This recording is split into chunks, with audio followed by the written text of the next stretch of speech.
Bienvenue dans cette micro-formation dans la collection Travail de groupe sur comment optimiser le déroulement des réunions. Alors, autour des réunions, on entend bien souvent un certain nombre d'idées préconçues, des préjugés même. Je vais vous en citer quelques-uns que vous pourrez enrichir de votre propre expérience. Bien souvent, on pense que c'est un animateur et X participants. On entend aussi, où certaines personnes disent, il y a trop de réunions, ça ne sert à rien. Personne n'a rien préparé, personne n'est intéressé, personne n'écoute, on perd son temps. Ensuite, on peut aussi penser, certaines personnes sont amenées à penser qu'il s'agit de contrôle parce qu'il faut rendre compte de l'état d'avancement des actions notamment. Et mon préféré, pas besoin de réunion, on se voit déjà tous les jours. Comme je vous l'ai dit, vous pouvez en rajouter, vous en avez sûrement d'autres qui vous viennent en tête, mais ce sont pour moi ceux qui sont les plus symptomatiques des problématiques autour des réunions. L'objectif de cette séquence sera d'améliorer la profitabilité des réunions grâce à plusieurs leviers. Et ce que je vais vous présenter ici est applicable à tous les types de réunions et toutes les techniques de travail de groupe. Avant de se mettre à améliorer vos réunions, il faut déjà commencer par analyser la situation présente. Pour ce faire, je vous propose une grille. Cette grille, je vous la rendrai disponible dans un fichier que je vous mettrai dans la description de la vidéo qui vous fournira une représentation graphique des points forts et des points faibles d'une ou plusieurs réunions. Avant tout, je tiens à préciser que lorsque vous allez faire cette évaluation, lorsque vous allez questionner les participants, le ou les animateurs, il est important de leur rappeler que c'est un contexte spécifique, c'est-à-dire qu'ils vont évaluer dans une réunion particulière, un type de réunion particulier. Parce qu'il y a des réunions de service, des réunions de projet, des réunions interservices, et toutes ces réunions ne se déroulent pas forcément de la même façon, n'ont pas forcément les mêmes points forts, les mêmes points faibles, ni les mêmes participants ou animateurs. Il est donc nécessaire, lorsque vous questionnerez les personnes, de les remettre dans un contexte d'une réunion en particulier. Je tiens aussi à préciser que vous pouvez le voir, il y a en évaluation 6 niveaux, de très insatisfaisant à très satisfaisant. Pour une simple raison, j'ai choisi 6 niveaux pour éviter ce que l'on appelle la tendance centrale.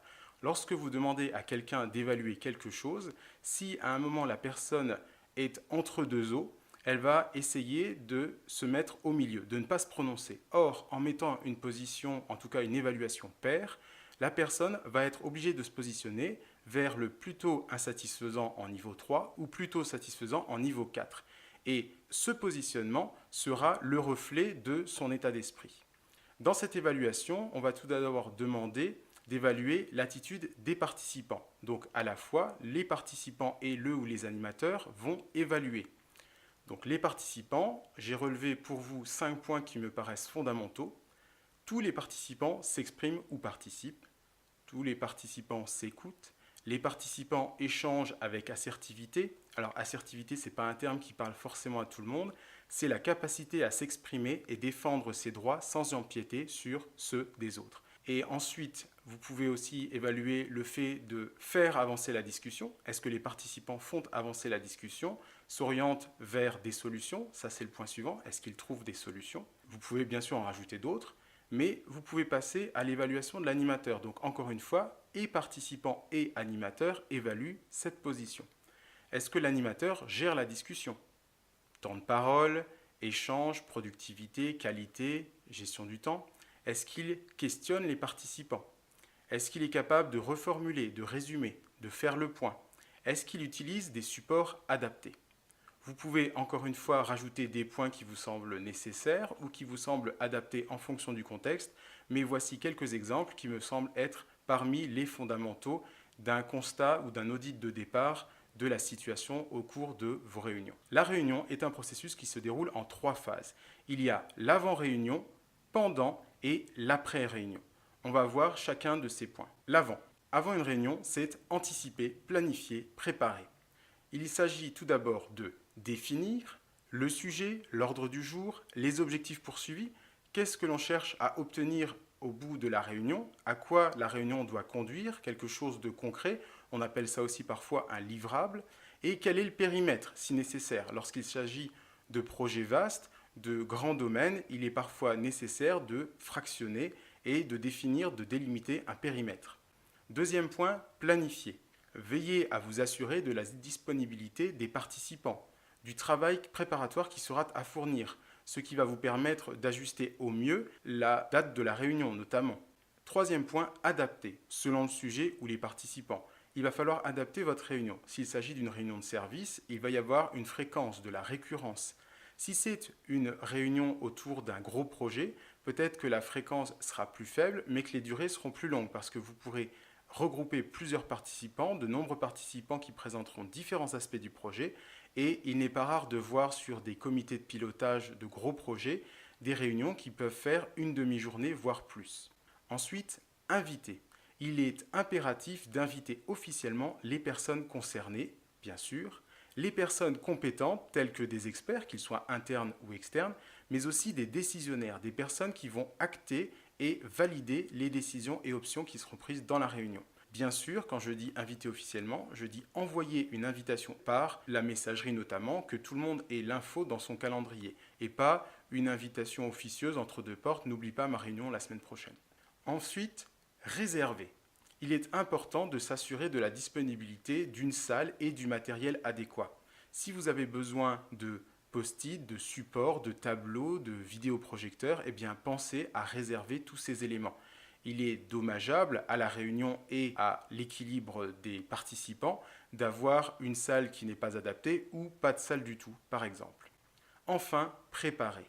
Il est impératif pour les participants et encore plus bien sûr pour l'animateur de connaître son sujet et surtout d'avoir avancé sur le plan d'action, donc de le mettre à jour. Et ça, c'est le rôle de l'animateur de relancer aussi les participants sur ces sujets. Pendant la réunion, il faut animer, dynamiser et chercher l'efficacité. Et pour cela, il y a ce que l'on appelle les rôles.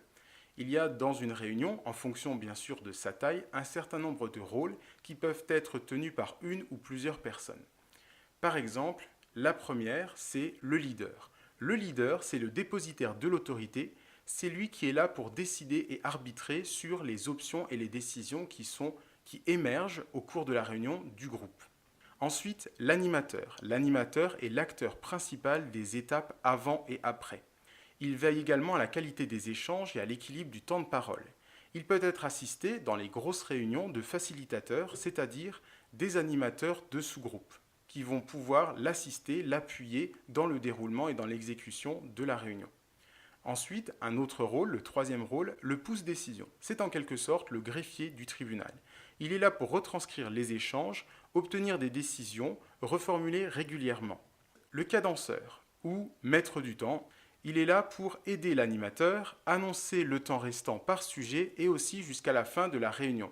C'est vraiment un rôle essentiel puisque c'est lui qui insulte une certaine dynamique et c'est à lui que revient le rôle de maintenir la réunion dans le temps prévu pour éviter ces fameuses réunions qui s'éternisent, ces réunions fleuves qui finissent par épuiser les participants et qui deviennent improductives.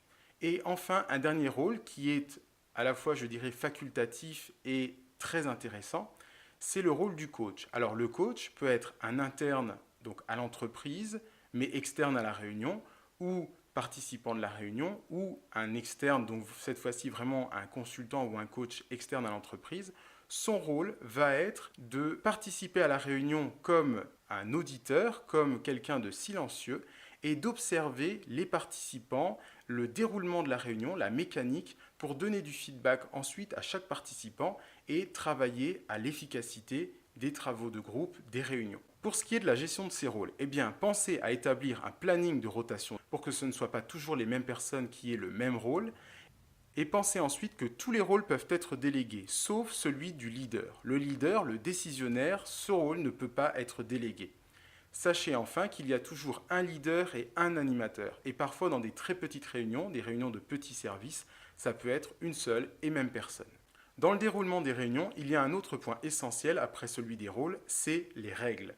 Il est impératif de définir et de rappeler des règles de fonctionnement pour poser un cadre, c'est-à-dire un système dans lequel les participants vont pouvoir échanger, communiquer en respectant les uns et les autres un fonctionnement préétabli.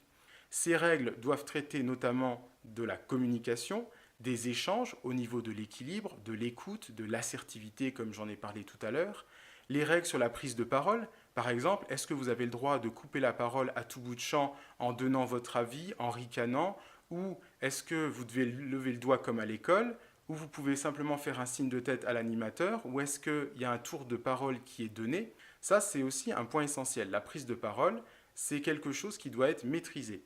Et un autre point, parce que depuis des années, on voit ces phénomènes polluer les réunions, c'est l'extinction des téléphones portables et autres terminaux. Ça a l'air assez brutal comme ça, mais croyez-moi, avec l'expérience, les réunions où les téléphones portables sont coupés donnent fin à ces personnes qui ne sont pas concentrées, ces personnes qui pianotent, ces personnes qui sortent des réunions et quand elles reviennent, redemandent ce qu'elles ont loupé pendant les 5 ou 10 minutes où elles étaient absentes. Ces règles, quelles qu'elles soient, sont là pour maintenir l'efficacité des réunions et garantir le bien-être et le respect de chaque participant. Un autre point essentiel de la réunion, c'est l'échange. Pour qu'une réunion soit efficace, il faut qu'il y ait un échange, pas que ce soit uniquement l'animateur qui parle et qu'il ait des participants que j'appellerais des moutons qui écoutent, si avec un peu de chance ils écoutent. Et pour favoriser la participation de tous, il y a un outil très simple, le double tour de parole. Le double tour de parole se met en place assez simplement. Pour chaque sujet, il y a un feedback, c'est-à-dire un premier ressenti, les points en accord et les points à éclaircir de la part de chaque participant. La prise de parole de chaque participant se fait dans la limite de temps qui est accordée, donc ça renvoie aux règles qui ont été citées juste avant. Et ensuite, dans un deuxième tour, cette fois-ci plus court, on va passer à un approfondissement, une convergence et une clarification des divergences. L'idée étant d'obtenir une synthèse des options et des décisions, notamment via le rôle du pouce-décision. Mais la réunion a été préparée, elle s'est déroulée, et maintenant il y a un après-réunion. Après une réunion, il y a un passage clé, c'est rédiger le rapport dans les plus brefs délais, 24 à 48 heures maximum.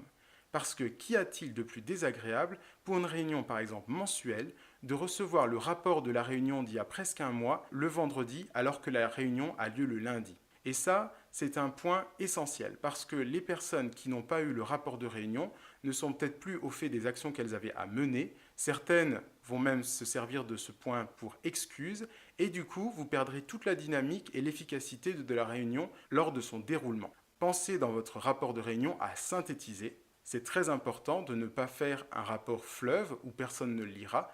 Regrouper les informations essentielles et pertinentes et ensuite communiquer à toutes les parties intéressées, les parties prenantes, les personnes concernées, c'est-à-dire bien sûr les participants, ceux qui étaient présents, mais aussi les personnes qui s'étaient excusées, les personnes qui étaient absentes mais qui ne se sont pas excusées, parce que même si elles sont absentes, elles étaient invitées à cette réunion, elles en font partie, et tous les tiers qu'ils soient internes à l'entreprise ou externes en fonction des règles de communication de votre entreprise, mais en tout cas les personnes qui peuvent avoir un rôle à jouer, qui peuvent être pilotes d'action.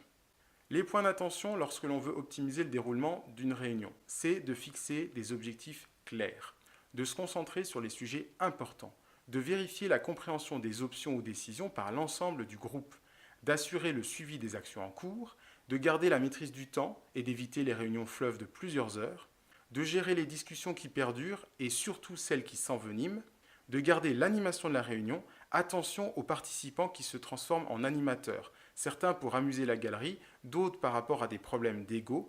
Il faut apprendre à les gérer et ceci fera l'objet d'autres séquences. Respecter le temps de parole de chacun et de l'ensemble du groupe pour tenir encore une fois dans le temps et traiter les participants avec les mêmes égards. En réunion, chacun peut apporter une valeur ajoutée et à ce titre, peu importe la hiérarchie, tout le monde a le droit aux mêmes écarts. Cela s'appelle de toute façon le respect professionnel et l'éducation. Optimiser le déroulement des réunions va vous permettre de créer de la motivation, de favoriser la participation, de gagner en efficacité et de déléguer et de responsabiliser. Vous retrouverez d'autres séquences sur le travail de groupe et bien plus dans la playlist des micro-formations de ma chaîne YouTube. N'oubliez pas, si ce n'est pas déjà fait, abonnez-vous, partagez, laissez un commentaire, chaque action compte. On se retrouve très bientôt pour une nouvelle séquence.